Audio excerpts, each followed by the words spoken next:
Sa Jesus ningon sa iyang mga tinunan, kinsa kadto kasaligan sa gagmay mga butang, kasaligan usab sa dagko, o kinsa kadto limbungan sa gagmay mga butang, limbungan usab sa dagko. Busa kung kamo dili kasaligan sa inyong paggamit sa bahandi ni kalibutan, kinsay mubiyal kaninyo sa tinuod nga bahandi, o kung dili kamo kasaligan sa mga butang sa uwan, kinsay muhatag kaninyo sa inyong kaugalingong mga butang. Walay tao nga mahimong ulipon sa duha ka agalon, kay mahitabo gayon nga iyang dugtan ang usa ug ang usa iyang higugmaon, o unuman niya ang usa ug ang usa iyang tamayon. Dili kamo makapaulipon sa Dios o sa salapi. Ang Ebanghelyo sa Ginoo.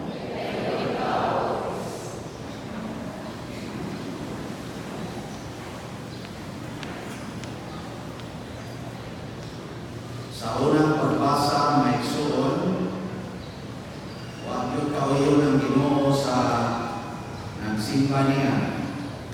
Kato nagsimba niya na nagsigi una-una kano sa mahuman ang misa aron mamaligyan sa sila, aron makapagwarta. Base ni Heron, niya siya nagsimba nini na nagsigi sa una-una. Ikumas misa at Porodes aron meron, manindan sa turon, maningil pakuroskuta, o doon na pagkitingali ng pila nini na nagsigi tingali yung kasuko. Labi na yun ko nang nanguntak niya na sa siyang luyo ni Simba. Yang magsigi sa kinunwa, kini bayag-bayag sa utang ako ni animala niya. Yang mau na, nasuko ang Ginoo kay ano man. Di man sila kapaminaw din his visa. Ang Ginoo maway nagatubang nila panaos visa, pero ang ilang munahuna tuwa sa lain nilang Ginoo. Muna diri sa itong Ebanghelyo, miingon diri si Kristo, dili mo pwede mahimong ulipon sa duha ka agalon. Dili ta pwede magpaulipon sa Ginoo o sa kwarta. Yan kinsa may pinanggas Ginoo, katong mga kabos. Kinsa maning kabos, kanang wa magpaulipon sa kwarta. Muna sa ato ini sana Salmo atong tubag sa iyong tubag ya.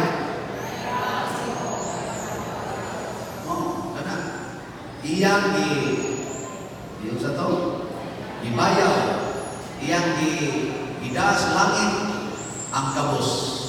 Si San Vicente Ferrer, kabos ni siya, tuwanas langit. Si Jesus, kabos, tuwanas langit. Si Maria, kabos, tuwanas langit. Si San Jose, dato dito San Jose, kabos, tuwanas sa langit. Si Francis of Assisi, kabos, tunas langit. Mother Teresa o Calcutta, kabos, tunas langit. Kamu, sa inyong pangandoy, mahimong mong dato o mahimong kabos? Mamuting mo kayo. Muna, diri sa itong Ebanghelyo, sa ikaduhang pagbasa, mingon si San Pablo, pag-ampo niya kinahanglan na ang atong sentro mahugyon ang kaluwasan sa atong kalag. Kana kung kwartang igsoon, murag ang iya ng gustong luwason ang atong lawas. Nya kini atong lawas kay di man siya tinuod. Di man tinuod imong lawas. Di man na bulungtan. Mamatay ra man na. Alingihan ang imong tupad. Di ba ma-imagine na nimo pila ka tuig ikan karon o pila ka adlaw ikan karon, wala patay mo na. Ay, di tinon. Aga na. Tanawa na yung tupad niya. Magdugay mga na. Labaw na din nagwali. Tanawa na mawa niya. Mga iguwang na kayo. So, muna, dili ni siya permanente. Lumalabay. Niya kay lumalabay man, niya mau may giatiman sa kwarta ang lumalabay, maratol ta. Maratol. higugmaan yun ang Ginoo, labaw sa tanan, ayaw ng kwarta. Kaya ka na nahigugmas kwarta, maratol na sila. Ipagkita mong tao na nahigugmas kwarta, madili ratol. Sige, pagkita. I-presenta na rin ako. Di ba ipakita na ko ninyo, mamaratol kayo na siya. Kung sa may mga timaan sa ratol, mahadlo, mahingawa, magkuol, masuko. O ka na, muna yung mga timaan sa naratol. Kawatan na niyang kwarta, magkuol na, masuko na. Di ba? Jadi tinon. Oh, tinon na. Isa man yun ini ang malimay kung kawaton niyang kwarta. Kada ba yun, ay, praise the Lord, ito akong kwarta. Bisa kining pari, so ay kawat, di ba? Report mo sa barangay. Pero si Bisyang Chupilo Kamumon, ikawat niyang kwarta, iya pa niyong itabangan ang kawatan, wa pag yung bawiha ang kwarta, itabangan pag yun. Ang ano na imo man itong Bisyang Chupilo Kamumon, kaya iyang agalon mao ang Ginoo dili ang kwarta. Kita karon so dali ang maingon ang iyang anak, ma, eskwela ko. Yan, nakay kwarta. Ano na yun? Ang kwarta gyud mo yung naunaw. Ma, ato ko, soroy ko na to. Yan, nakay kwarta. Ang anak ni mama, mamuyag na ko. Ikaw, uyag-uyag ka. O, para makay kwarta. Basta pagpamuyag, kwarta lang yan ko yung kinahanglan. Nagpuma naman na. Di ba? Pare yan eh. Guma na. Wala yung kwarta hayo eh. Kinahanglan rin ang kwarta rin. May guma rin. Oy, karoon mo ka po yung nahon-nahon. Kwarta. Yan. Inig-minyo. Ma, minyo na ko. Yan, nakay kwarta. Basta pagpanganak. Akong pamutan nun. Ari, kinig-interview na ko ng mga kasulunod. Ay, kung pilaman ka mong anak inyong gusto. Wala pa din rin. Luhangan ako. Hindi po inig-dosis. Oy, wala din. So, mabuhay na pa rin. Nag-kwarta ko eh. Isa mo na ibubuhay sa inyong anak. Ang kwarta. Tanawan ang daghang kay kwarta. Ninaligsa nilang anak. Nakatabang ang kwarta. Sige. Ipabiyak. Awa ng mga dato kayo. Nakras ang aeroplano. Bungkag ang aeroplano. Nakapugong ang kwarta. Nakapaday na. Mga dato sa kayo. Dili sa kay dato. Isa kay barko. Nalulod ang barko. Princess of the Orient. Nakapugong ang kwarta. Wow! Naglinom, nalusto ang hotel, Hyatt Hotel. Tabunan sila tanan, nakapugong ang kwarta. Sa Naga, lusto, landslide ang bukid. Tabunan ang pila to kasitsyo. Nya, nakapugong ang kwarta. O ito ba? Oo, nawala. Nakaroon sa may kuhaton. Inigin mo si mga anak, ma, eskwela ko, nakay Ginoo. Nanaama, sige, eskwela. Sa kwarta niya, may sa Ginoo lang, nakaw. Naaman si Lord. Nakaw siya na to. Nakaw siya, naaman si Lord. Di ba? Kaya, nakay Ginoo. Kung sa may mita ko, andam ka mo sakripisyo. Ako mitas mo na, maglakaw ko munong ka kilometro. Aron maka-eskwela sa elementary. Pag-eskwela na kong high school, 12 na yung ka-kilometro. So, sundan na kong luy ang asin sa ganan.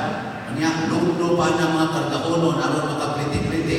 Graduate pang yun ko, kinamas Lord, sige man ko rosaryo.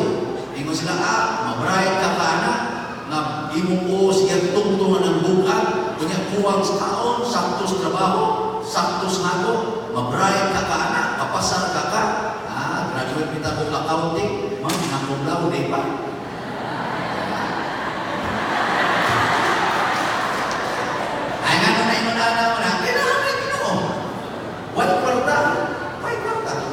Ginoo, ya karon, nga wala ko bus na, napari pa yun, aborted ko na. Napay Ginoo, napay kwarta. Pero wala ko may kung mas kwarta, promise. Ako kanina i-remits man rin, promise. Eh ay, na sa mga tao na ginahanglan, ay ginahigugma ang kwarta. So, naging mo si mga anak, manguyab na ko. Ay, Panginoon na, niya, nakay-kwarta. Sa'yo na ikat-ikat dito, nakay-kwarta. Inyong mamambos ka, nakay-kwarta, ayaw na. Ingalayo, manguyab na ko. Yan, si Adios pa. Ingalayo niya, dahil, nakay-Ginoo. Sa naaman noon, naaman good man. Sige, manguyab na. Nakikuyog si Lord, ha? Kapot siya kuyab, motor. Jing, dito si Stina. Kuyog sabi sa kumuyab. Inuban si Lord, dahil. Paguli na, luspad na kayo tanan. Ano luspad mo ka dahil? Siya, yawa-yawa, may mga gibuhat na. Si Lord siya, overloading naman. Ako na ibilig. Overloading naman. Nakapot ka overloading. Di sila nanuha na to. Why dapat si Lord? Ano to? Paguli, luspad na kayo. Sa inang kita tikagdan na si Lord. Magdagdagan si Lord. Naagod kay Ginoo. Sunda din ang ginagawan. Wadi ay malawag ang Ginoo para sa mga managuyab. Ako suna, hinguyab ko sa keko. Napuho ko na kong naguyab suna. Sugod ko 12 years old. Hangtong 31 years old. Pag suna kong seminaryo, una pa ko niundang maguyab. Yan na-ordain ko 40 years old. Isugod na sa kong panguyab. Gusto na ko manguyab. Anak ko ninyo, manguyab na ko. Naataroy bayran mo. Di ba panguyab, magyab mo na? Ang muhatag, malangin. Ang di muhatag, may imperno. Pero katong akong uyab na nabuo ka buo, sus, wag ito yung nagmahay nila. Ulos ito sila nakatilaw na ko. Magpagita ko sila. Ako silang ipatilaw sa akong pagrespeto sa ilang purity and virginity. Ako silang ipatilaw sa Ginoo ng anak ko muna manimbagin mo. Dibuto. Ako silang ipatilaw sa akong pag-alagad. Apil na ilang mga mahal sa kinabuhi. Amo na karon, bisag nagkabuwag na mi, ang uban nila nangaminyo na, suod lang yapon mi, apil pang ilang mga bana. Karon na nakoy opsyon, asawa ba, bana ba, anak ba. Nga naman, suot kayo eh, pero with the Lord. Hindi mo to. Mauna siya. So kung naatay Ginoo ang kinabuhi, malinawon, mauswagon, huwag pa yung mga sakit, huwag pa yung mga kasakit. Kaya hasta ang kasakit, basta kuyog na to ang Ginoo, mahimong kalipay. Kanang mayon mo, inungtag pills kay kanang buwan, harong jutay na tag-anak, kadaghan yung jutay na anak na nag-depression, kadaghan sa mga 15 ka mong anak, pero malipayon, na may Ginoo. Muna ni mo na Ginoo si Evangelyo, ang kasaligan sa kamay, kasaligan sa dagko mabutang.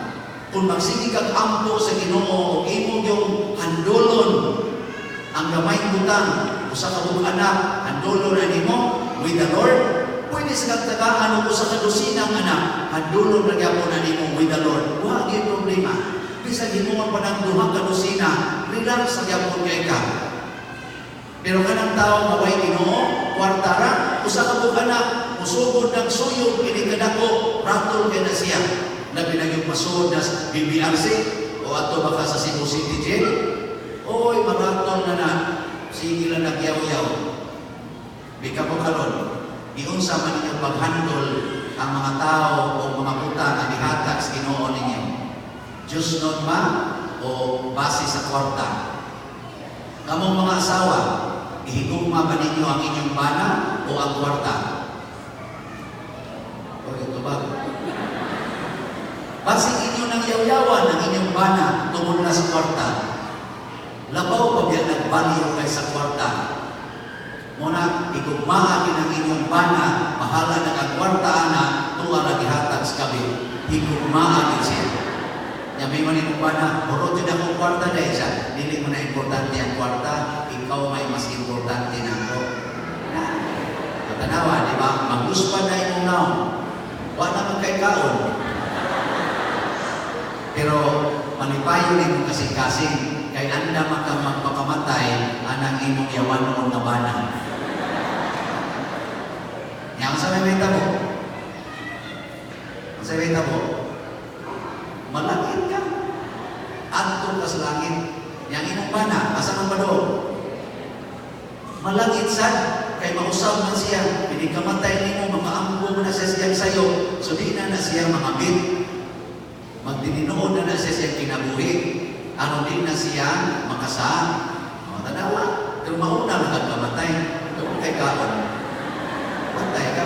Pero namatay ka nga, Diyos noon, malipayon, o ato din kas langit, ang pahandi, na wala na katapusan, wala na dito'y kagutom, wala na dito'y kanaganing sakit o kasakit, wala na dito'y kamatayon, labaw tanan, wala na dito'y mga matignaw. Sa langit, pulos na lang guwapo, guwapa, ang mga matignaw, ato na nas impyerno. Talingihan ang imong tubad, malangit mananaw na. Ang tubad niyo ba? Iyapin sa pari, malangit mananaw na. Kung sa may makapabati sa atong naon, kung doon na tayo mga sala sa atong kasing-kasing. Kanang mga tao na sadaan, nabinigyan salak sa kalagot, salak sa kasina, salak sa kalaway, salak sa pagkabakakon, bati kay na silang naon. Tanawa ng mga tao na mahigugmaon, manuluyon, o honest kayo, lindot ka na silang mga naon.